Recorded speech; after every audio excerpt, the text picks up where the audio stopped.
Current চলে গেলে ভীষণই অসুবিধা হচ্ছে। গাছে কোনো হাওয়া নেই, বাইরে রোদ্দুরের তাপ, যাওয়া যাচ্ছে না। তাই ঘরোয়া পদ্ধতিতে একটা পাখা আমি বানাচ্ছি। আমি কিভাবে এটা বানাচ্ছি সেটা আপনারা দেখুন। আমি সেলাই করব।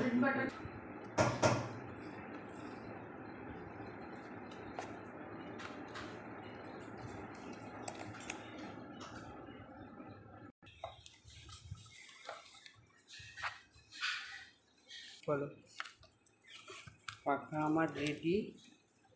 একদম ঘরোয়া জিনিস, যা বাড়তি ফেলানো যায় তাই দিয়ে আমি 4টে পাখা তৈরি করলাম। জিনিস দিয়ে আমি 4টে পাখা তৈরি করেছি।